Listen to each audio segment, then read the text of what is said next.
Hello friends, नमस्कार, आदाब, सत श्री अकाल। दोस्तों, मैं फिर हाज़िर हूँ एक नई वीडियो के साथ। ये वीडियो खान सर का नाम आप सभी ने सुना होगा। एजुकेशन के सेक्टर में एक नया नाम है, लेकिन उन्होंने जो कमाल करके दिखाया है वो उन बच्चों को ही पता है या उनके पेरेंट्स को ही पता है जिनकी लाइफ में उन्होंने बड़ा चेंज लाया है। चलिए, पहले उनका एक इंटरव्यू है न्यूज़ 24 चैनल के ऊपर, तो वो पहले देखते हैं। तो आइए।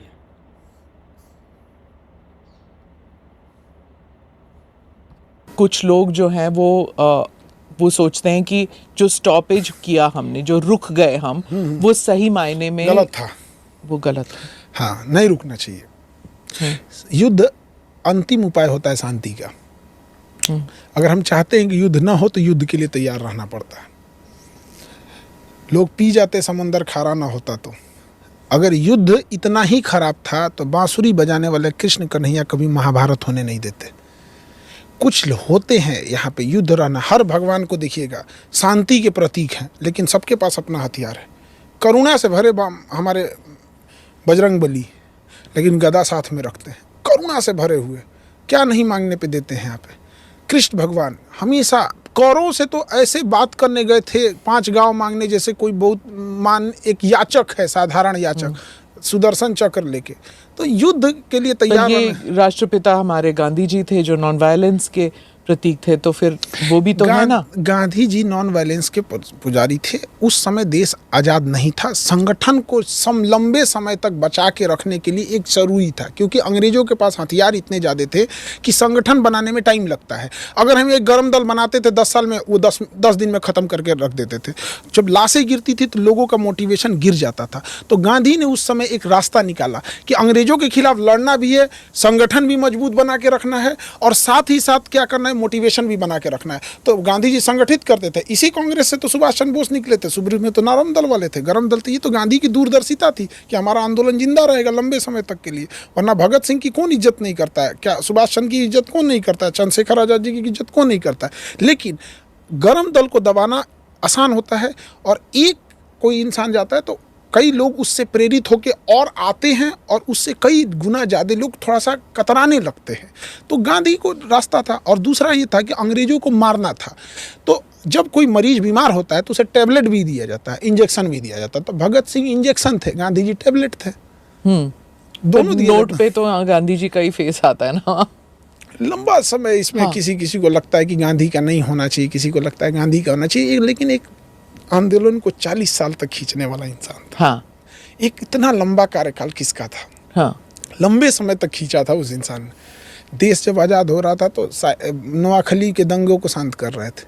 सबने अपने अपने हिसाब से कुछ ना कुछ पद जरूर लिया। यहाँ तक तो इस बात का हो गया कि सरदार पटेल को गृह मंत्री, प्रधानमंत्री मिलना चाहिए। हाँ। आपको क्या लगता है कि बनना चाहिए था प्रधानमंत्री?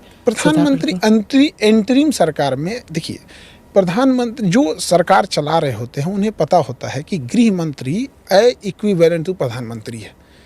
गृह मंत्रालय के पास सारा होम चीज की पावर रहती है। वहां पे इलेक्शन होता है इंडिया में 1951 में, और सरदार पटेल जी की आकस्मिक मृत्यु होती है 1950 में। तो फिर कैसे बना सकते हैं जब आप कोई इंसान इलेक्शन से पहले ही मर जाते हैं? तो अब कुछ लोग का कहना है कि नहीं, जो एंट्रीम गवर्नमेंट थी 3 साल की ना, उसमें क्या कर लेते? लॉर्ड माउंटबेटन बैठा हुआ था, आपका सेनापति नहीं था। आप प्रधानमंत्री बन के ही क्या कर लेते? जब सेनापति आपके जनरल बूचर था सेनापति। 1948 की लड़ाई में क्या हुआ? जनरल बूचर ने सेना ही नहीं भेजा, तो क्या कर लेते? तो बस ये है कि हम किसी को पसंद करते हैं, उसके अंध में हम किसी को गाली दे देंगे। दोस्तों, बहुत कम लोग होते हैं जो बिल्कुल सच का सहारा लेते हैं और सच के साथ खड़े होते हैं। और ये खान सर एक प्रोफेशनल होने के बावजूद भी ये सच का साथ देते हैं। ये बहुत बड़ी बात है। ये नहीं तो हमें सरदार पटेल और जवाहरलाल नेहरू में, हम अभी भी कहते हैं कि जितना योग्यता और दूरदर्शिता सरदार पटेल में थी, बहुत अतुलनीय थी। लेकिन इसका मतलब ये नहीं कि हम उनके वजह से हम किसी को नीचा दिखाने लगे। जब हम बच्चे थे ना, तो गांधी जी के बारे में या फिर नेहरू जी के बारे में कोई दूसरे विचार नहीं हो सकते, मतलब एक ही था कि देवर आर हीरोज। लेकिन आजकल बच्चे जो हैं वो बहस करते हैं कि, और वो पढ़ते हैं, सुनते हैं कि इनके भी नेगेटिव व्यूज़ थे जो इन्होंने किया या नेहरू जी ने किया, चाइना के प्रति जो नरम व्यवहार था नेहरू का वो गलत था। तो अब जो है डिबेट वगैरह होता है तो बच्चे आजकल की जनरेशन जो 4 बजे अपना 1.5 GB डाटा खत्म कर देते हैं ये जनरेशन की बात करते हैं। हाँ, इस generation जो हफ्ते में कोई काम नहीं करते हैं फिर भी संडे को रील आराम देखते रहते हैं। हाँ, संडे को भी आराम करते हैं, मतलब हफ्ते में कोई काम नहीं करना है, संडे को भी आराम करना है, रेस्ट डे। ये जनरेशन जो आज अपने मुखिया के खिलाफ आवाज नहीं उठाता, आज का जनरेशन इसके सामने एक नॉर्मल 2 कौड़ी का ठेकेदार घटिया मसाला डाल के नालियां बना देता है जिसका ढक्कन टूट जाता है, ये उसके खिलाफ आवाज न उठाने वाली जनरेशन गांधी पे आवाज उठाती है, जो गुलामी में महारानी से लड़ गया था, जो अपने विधायक से नहीं लड़ सकता है, बिना पैसा खिलाए प्रधानमंत्री आवास योजना से घर नहीं बनवा सकता है, वो आवाज उठाता है गांधी सही थे या गलत थे।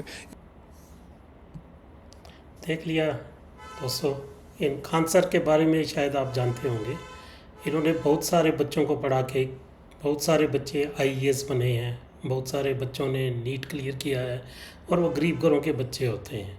इनकी खासियत ये है कि ये सिर्फ 200 रुपये में बच्चों को पढ़ाते हैं।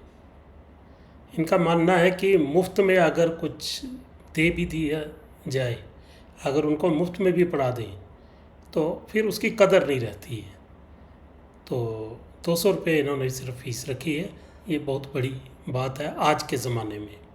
जबकि एक आप LKG या फर्स्ट या सेकंड क्लास के बच्चे को भी अगर ट्यूशन भेजते हो तो 2-3-4-5 हज़ार रुपया मामूली बात है। तो बस ये छोटा सा क्लिप था इसी इनके पूरे इंटरव्यू का। तो मैं इसका जो ओरिजिनल लिंक है वो भी मैं डिस्क्रिप्शन में डाल दूँगा, तो आप वहाँ से भी इसको देख सकते हैं। Thank you friends.